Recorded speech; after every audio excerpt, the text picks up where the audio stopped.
Sungai Rejang, sungai yang terpanjang di Malaysia dan tentunya di negeri terbesar di Malaysia iaitu Sarawak.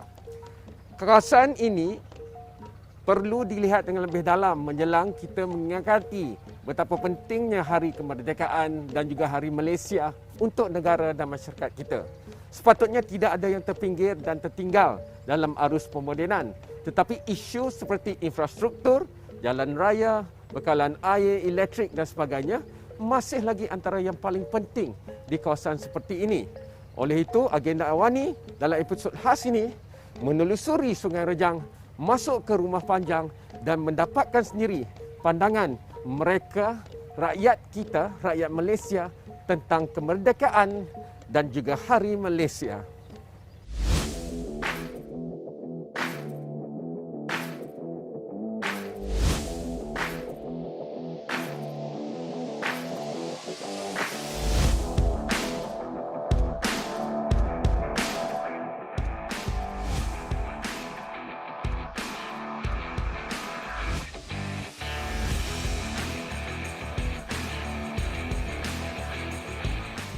Musim pilihan raya kembali, pilihan negeri Sabah, Sarawak juga semakin menuju ke penghujung penggal dan PRU15 juga menghantui kita. Soalnya bila disebut politik pembangunan, pembinaan infrastruktur jalan raya, seolah-olah dilihat sebagai politik lama. Tapi tidak di bumi ini, tidak di tempat seperti Sarawak dan Sabah, kerana ini kawasan yang kalau anda ahli parlimen untuk pergi ke Ulu Rejang, anda perlu naik kapal terbang pergi ke lapangan terbang Sibu, ambil kenderaan darat, datang tempat seperti Ngemah, dan ini dalam perjalanan Ngemah ke Song, dan ini pun Bukit Bukau, Tanah Merah, cuma ada berapa tahun lalu sebelum ini untuk pergi Sibu ke Kapit dan ke Song, hanya ada bot ekspres sungai. Jadi, ini adalah tinjauan agenda Awani di akar umbi bersama dengan ahli parlimen yang melihat pada kawasan walaupun parlimen negeri tetapi sebesar negeri Pahang di Sarawak. YB, tolong ceritakan kenapa pentingnya ada jalan macam ni? I think inilah satu daripada yang kita war-warkan sebagai ahli parlimen di kawasan pedalaman. Yang kita mahu seperti mana yang kita katakan di Semenanjung, hal pembangunan infrastruktur ini tidak lagi dibezakan. Tetapi di negeri Sarawak ini kita utarakan paling pertama ialah kita mahu infrastruktur jalan raya dihubungi kepada orang-orang di pedalaman. Seperti di kawasan Hulu Rejang. Dan pada hari ini ini adalah jalan alternatif. Bukan jalan kerajaan, hanyalah jalan kelapa sawit yang di swasta taan. Tetapi oleh kerana kita kerajaan negeri telah memberi satu peruntukan untuk mengubah suai dan juga mendaburkan batu. Karena jalan ini, kalau jalan ini semasa hujan, maka jalan ini adalah mengundang bahaya. Jadi jalan yang dibina sekarang adalah jalan Ngungun ke Tembalat ke Song dalam pembinaan dan akan siap pada bulan Oktober ini. Dan kalau kita datang sekali lagi masa bulan Oktober, kita akan menggunakan jalan Ngemah Tembalan Song yang dikatakan jalan Missing Link. Jadi saya percayalah inilah jalan gravel road. Kalau dari Ngemah Ngungun ke Kapit mengambil masa 1 jam setengah untuk datang ke Kapit. Ini satu daripada keinginan rakyat ini, walaupun jalan yang tidak sebaik, tidak seperti di Semenanjung, tetapi rakyat di sini boleh dikatakan berterima kasihlah kepada Tan kerana mereka telah memberi kebenaran untuk kita orang awam menggunakan jalan ini. Datuk antara ahli parlimen yang selalu turun balik ke kawasan. Ya. Kalau hujan di sini macam mana jadinya? Kalau hujan dahulu, jalan ini ialah mengundang bahayanya. Tetapi syukurlah tidak ada apa-apa. Tetapi atas inisiatif GPS, semasa Yang Amat Berhormat Datuk Petinggi Abang Jo datang untuk merasmikan GPS perhimpunan GPS di Kapit, sebilangan besar daripada Yang Berhormat yang diketuai oleh Yang Berhormat Tan Sri Dr. Jem, Datuk Alexander Nanta, saya sendiri dan juga ahli Dewan Perdana Negeri di kawasan Kapit ini memohon peruntukan untuk meminta peruntukan untuk menabur naik tahap sikit jalan balak ini. Supaya jalan balak ini dapat diguna pakai oleh penduduk daripada Kapit ke Sibu. Sebelum jalan balak ini diubah suai, diperbaiki, memanglah pengangkutan air adalah pengangkutan utama. Berapa lama Sibu? Daripada Kapit ke Sibu mengambil masa 3 jam. Okey. 3 jam.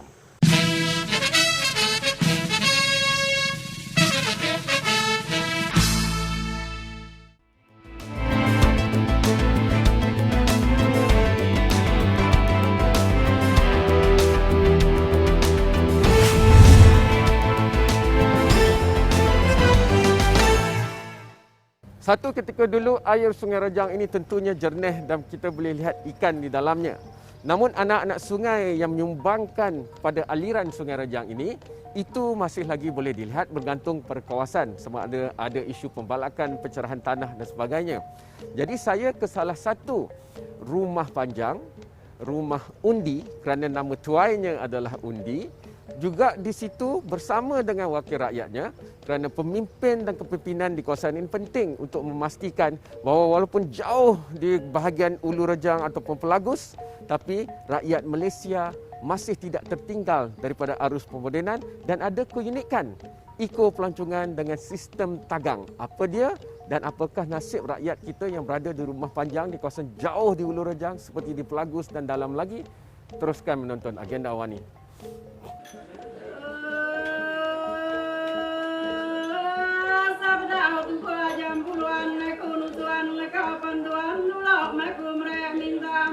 Di sungai benar tua belak sedua dari bak kamda kabak sidan orang hanya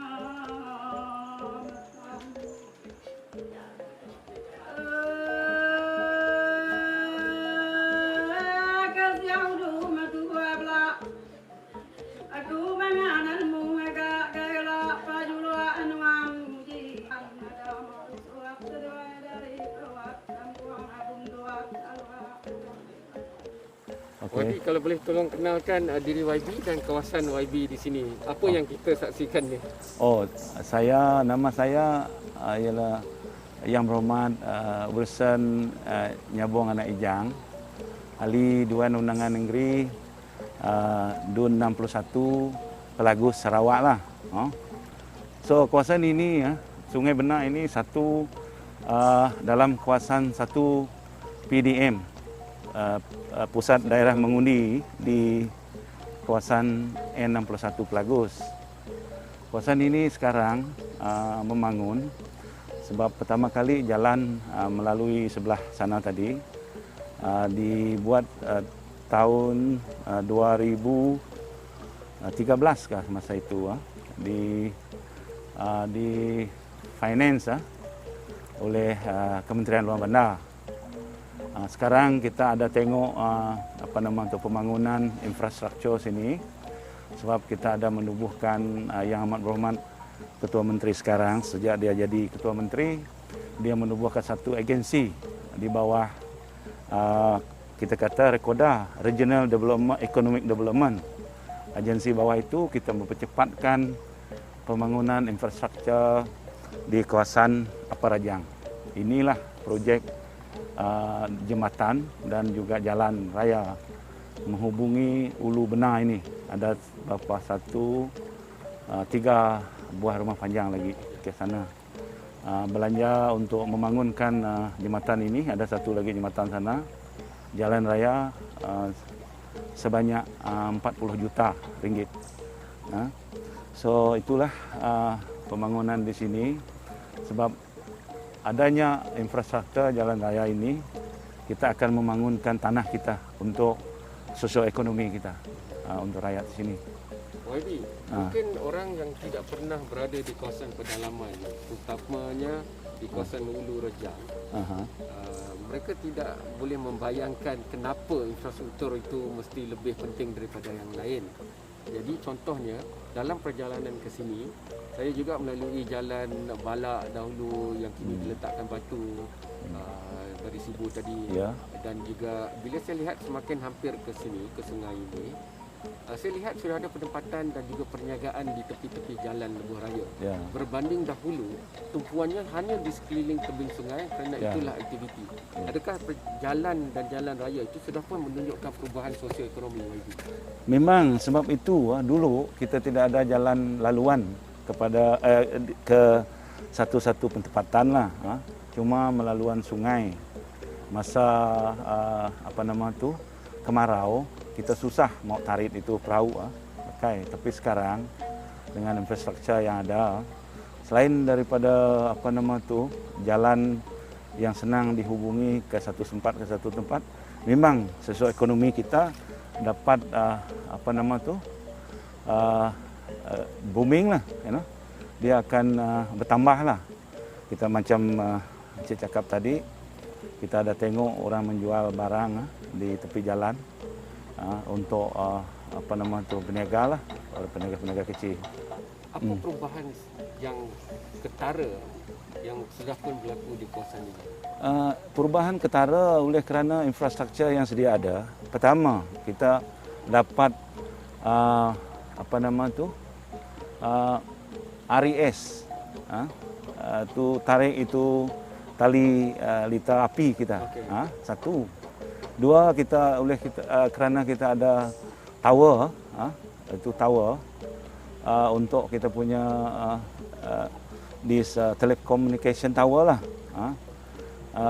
Dengan ini oleh kerana kita ada jalan, kita dapat bring in the electricity and juga air bersih sekali kita.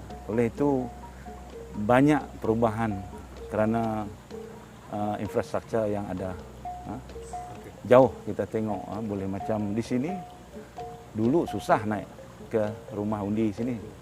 Dulu kita tengok sekejap saja. You orang dari Sibu tadi kan sampai sini, terus sampai sini. Itu yang perubahan. Cabaran banyak perubahan iklim, kesulitan ekonomi, pandemik COVID. Apakah harapan bahawa norma baru dan sebagainya ini tidak menjejaskan penduduk di sini, terutamanya masa depan anak-anak muda? Sebab norma baru ini sebenarnya kalau kita patuhi, kalau kita ikut norma baru, cara prosedur apa yang nak dilakukan, kita tidak ada masalah. Cuma mula-mula kita nampak rasa kita tidak berapa masyarakat kita tidak berapa menerimanya. Tapi kalau sudah itu, macam kita pakai kita punya face mask. Sekarang everybody yang keluar daripada kereta, dia memang cari itu face mask. Kadang-kadang terlupa. Itulah cara macam semasa kita masa MCO itu hari, pihak kerajaan menggunakan bantuan, memberi bantuan kepada masyarakat Rumah Panjang. Oleh itu dia orang cukup berpuas hati dengan cara kerajaan kita, kerajaan negeri ataupun kerajaan pusat mengenalikan semasa MCO atau PKP itu hari lah. Tahniah tuan rumah anggap kepala setuju Ya? Betul. Ya. Betul, bantuan okey. Bantuan Okey. dari sekarang. Okey. Terima kasih banyak Ya. YB Wilson. Okey. Bagus. Terima kasih. N61 kan? Ya, N61. Salam tuan rumah Mdi. Awak ni ke sini kan tengok ada orang bagi ramai banyak ikan, patut ikan pun nampak lompat-lompat. Jadi sebenarnya apakah sistem tagang yang digunakan di sini? Sistem tagang digunakan ini untuk yang kami mau untuk pelancongan lah. Itu yang kami mau, itu untuk pelancongan, untuk orang datang untuk melawat sini. Sebab ini kampung jauh dari pedalaman. Kami suruh orang itu support dengan YB kami. Itu YB Wasan Nyabong selalu support. Ini tagang lah. Dari dulu kami tagang di sebelah sungai. Itu Sungai Pelak. Sebab itu ikan tidak dapat membesar di sungai itu. Masa itu di Jabatan Pertanian suruh kami orang berpindah tempat dari sungai yang kecil pergi sungai yang besar lagi. Untuk dia di sungai besar ini dia dapat membiak. Itu semua ada, tengadah ada. Selain dari itu ikan biasa ada lah, tapi kebanyakan itu semua dengan ikan tengadah. Itu yang paling popular. Ya, itu yang paling popular di kawasan ini. Harganya bagaimana? Harganya kurang lebih dalam 1 kilo 180 lebih lah 1 kilo. Tengadak 280. ikan tengadak 135 itu 1 kilo lah.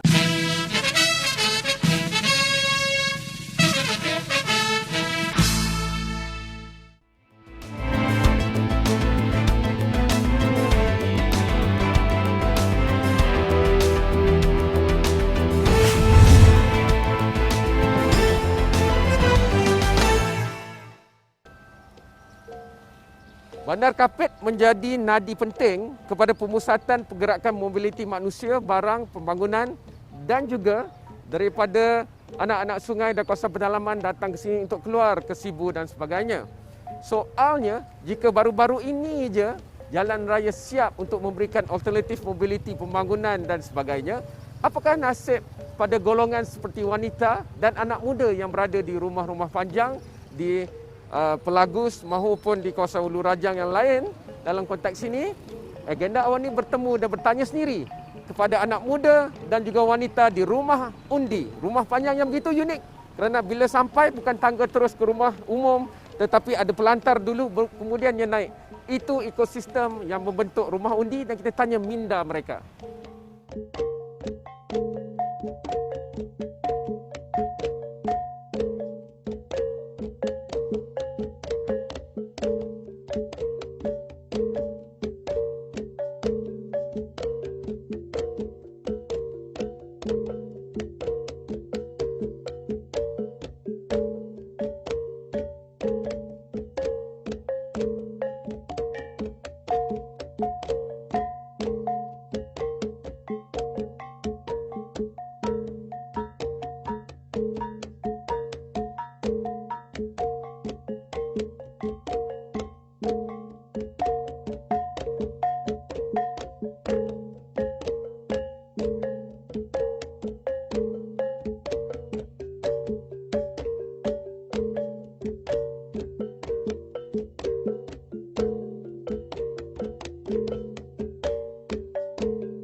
Pada pendapat saya, memanglah kami sebagai wanita di rumah panjang ni, kami mahukan yang lebih baik seperti internet. Of course lah, anak-anak perlukan untuk belajar online. And then prasarana yang lebih bagus lah. Sekarang kami tengah tunggu yang yang okey lah. Macam jembatan itu untuk kemudahan penduduk rumah panjang ni nak bergerak senang lah. Marian, jadi ketika ini internet tak ada. Kita menanti yang kebaikan yang akan ada, insya-Allah yang akan ada nanti untuk ramai-ramai.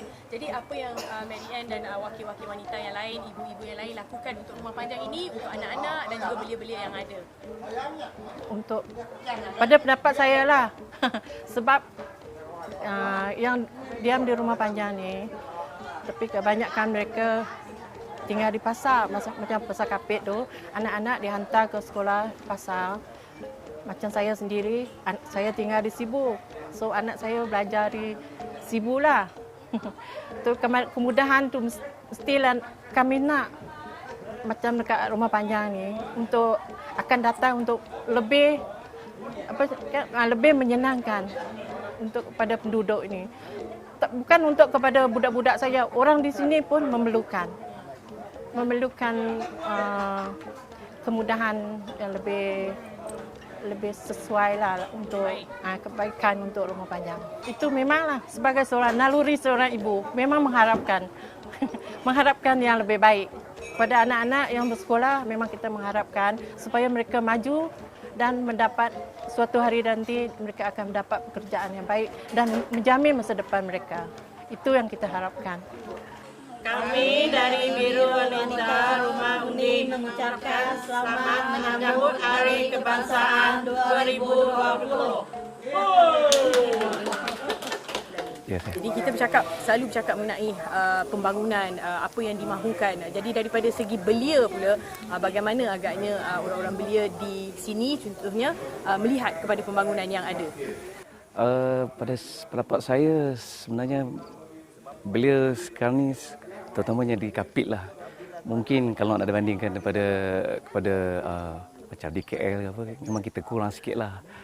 Tapi pada saya semestinya belia dia memang semangat lah sekarang ni. Sebab pembangunan tu memang ada, cuma dia lambat sikit ya. Jadi kalau dari segi sukan tu belia di sini saya ingat memang semangat lah. Macam-macam jenis sukan lah yang ada dekat Kapit ni. Walaupun Kapit ni dia agak pedalaman sikit kan. Tapi sebab kita bermacam-macam jenis bangsa yang ada kat sini, saya rasa tidak lain lah. Saya rasa memang sama je lah dengan mana-mana tempat.